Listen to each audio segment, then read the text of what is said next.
Oi, eu sou a Sofia. Durante os primeiros 8 anos da minha vida, eu era como um bode expiatório para minha mãe, enquanto outras pessoas a consideravam quase uma santa.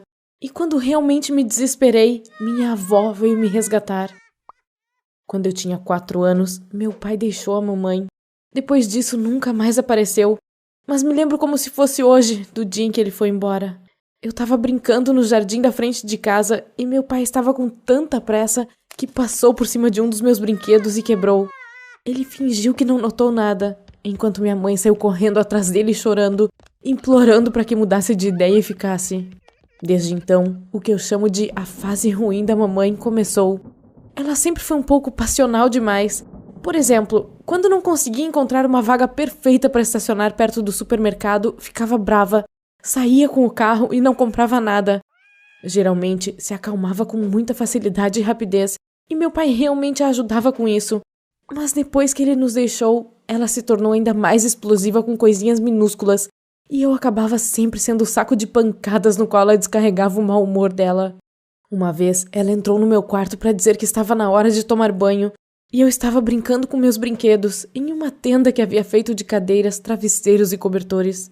E quando a mamãe viu aquela bagunça, como chamava, ficou vermelha de raiva. Destruiu toda a barraca e começou a jogar tudo pela sala, dizendo que eu era a criança mais travessa e estúpida do mundo. Essa era uma reação frequente comigo quando eu estava me divertindo com meus brinquedos. Eu já disse, me desculpe, mamãe, tantas vezes na minha vida e por tantos motivos que nem sei mais. Ela trabalhava em um escritório de advocacia e eu ia para a pré-escola. Praticamente todas as nossas manhãs começavam com ela nervosa, pois, como dizia, levava uma eternidade para me acordar e me preparar para irmos. Enquanto a mamãe dirigia, já ia atendendo as ligações de trabalho e sempre se irritava quando eu fazia alguma pergunta.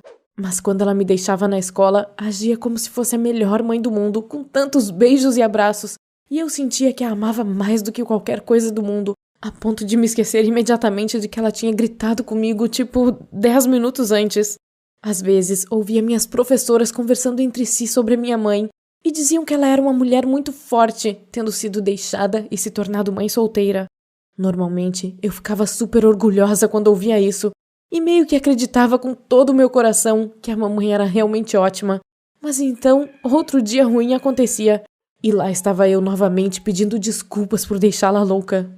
Eu passava todos os finais de semana na casa dos meus avós, pois minha mãe dizia que estava muito cansada de tanto trabalhar e de sua rotina diária, por isso precisava relaxar um pouco. Aparentemente, isso incluía uma pausa de ser mãe.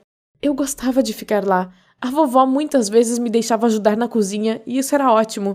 E o vovô me ensinava a jogar xadrez e damas e fazíamos muitas coisas divertidas juntos. Eles nunca gritaram comigo. E no domingo, quando me levavam de volta para minha casa, eu ficava muito feliz em ver a mamãe novamente. E ela também estava feliz, calma e amorosa, mas apenas por alguns dias. Então as coisas voltavam ao normal novamente. Os anos se passaram e me acostumei com o temperamento dela e nossos fins de semana que passávamos separadas. Mas eu ainda me sentia muito mal sempre que ela gritava comigo por nada, ou por causa de algo que acontecia que não tinha nada a ver comigo. Por exemplo, uma vez ela teve problemas no trabalho e voltou para casa muito cansada e com raiva. Eu tinha uns 8 anos na época e nos pediram na escola para fazer um projeto de arte e eu estava realmente esperando que a mamãe me ajudasse a terminar.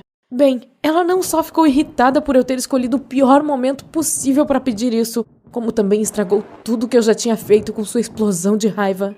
Eu chorei a noite toda. No dia seguinte, eu fui a única na escola que não havia feito o projeto e me senti muito ofendida. Então contei para minha professora o motivo real de não ter feito o trabalho.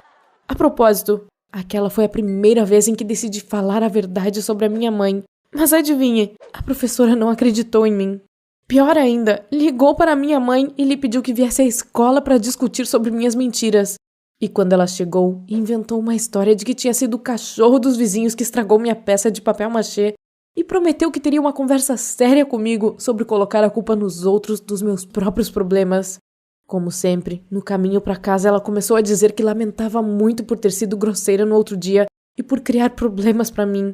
Vi que a mamãe estava realmente envergonhada e fiquei com pena do seu comportamento, então a perdoei, como de costume.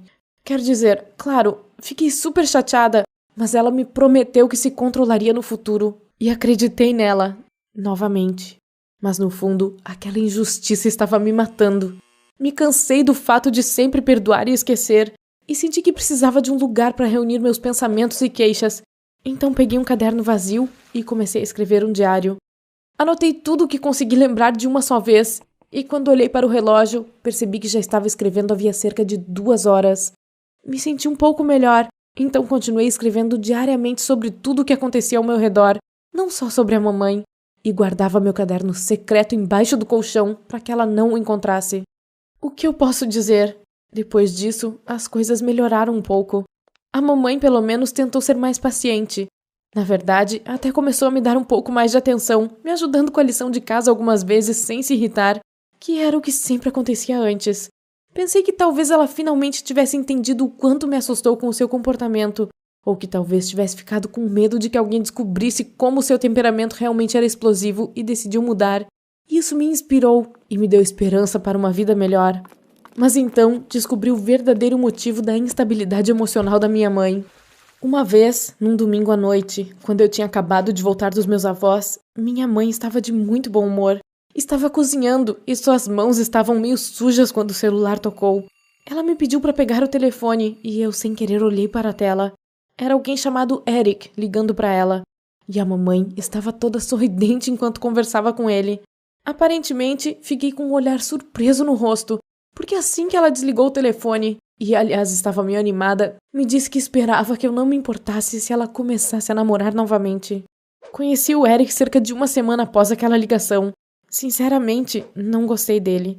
Veja bem, embora a mamãe tenha um temperamento ruim, ela é uma mulher muito atraente, enquanto o Eric era mais baixo que ela e um pouco gordinho, e quando ele nos levou ao parque de diversões, era sábado, o que na verdade significava que tive que cancelar minha ida para os meus avós. Então sim, isso também contou um pouco para eu ser contra ele. Apesar de termos ido juntos ao parque, me senti terrivelmente solitária. Andei nos carrosséis sozinha, enquanto minha mãe quase nem prestava atenção em mim e estava completamente absorvida conversando com o Eric. Fiquei muito cansada depois de 1 hora e disse que queria ir para casa. Mas ela aparentemente queria passar mais tempo com o namorado. Então, fiquei choramingando e não queria fazer nada. E minha mãe acabou se irritando comigo, como sempre. Acidentalmente, derrubei um sorvete na minha camiseta e ela disse que fiz de propósito só para eles terem que me levar para casa. Me senti tão mal que comecei a chorar. Bem, tudo acabou com o Eric nos levando de volta para casa.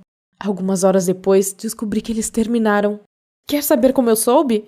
A mamãe mais uma vez começou a destruir tudo ao seu redor e a gritar comigo, dizendo que se eu fosse uma criança normal e tivesse me comportado enquanto estávamos no parque, o Eric não teria terminado com ela. Mas como havia sido tão terrível e a deixei com tanta raiva de mim, ele pensou que a minha mãe era brava o tempo todo. E então, ela disse que eu havia arruinado a vida dela e que se ela não tivesse a mim, já estaria casada de novo havia muito tempo. Então me falou para eu pegar o que precisasse, porque ia me levar para os meus avós, pois como ela disse, precisava de um tempo para curtir o resto do fim de semana. Dessa vez, levei meu diário comigo. Veja bem, não tive tempo de escrever sobre os últimos acontecimentos e senti que realmente precisava fazer aquilo. Consegui escrever logo antes de dormir, quando já estava na casa dos meus avós, mas na manhã seguinte percebi que meu caderno secreto foi descoberto.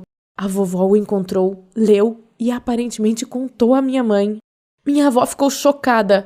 Quando a mamãe chegou para me levar de volta para casa, a vovó pediu que eu ficasse no quarto, mas ouvi a maior parte do que falaram. Além do fato de minha mãe ser repreendida por não tratar seus acessos de raiva anteriormente, a vovó insistia em que ela fosse para uma clínica para tratamento especial. Caso contrário, prometeu tirar minha guarda dela. Ouvi a minha mãe começar a chorar, e alguns minutos depois, ela entrou no meu quarto, ainda chorando muito. Ela estava segurando meu diário nas mãos.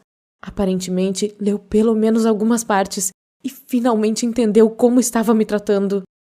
Passei alguns meses morando com meus avós enquanto a minha mãe estava na clínica. E mesmo que tenha sido o período mais calmo para mim por muito, muito tempo, eu sentia muita falta dela. Já se passaram alguns anos desde que a história aconteceu e tudo está normal. Quero dizer, ninguém grita comigo sem motivo e eu fico de castigo apenas por notas baixas ou mau comportamento. Mas às vezes ainda me assusto. E se a fase ruim da mamãe voltar? Vou adorar se você curtir minha história. e fique à vontade para se inscrever neste canal.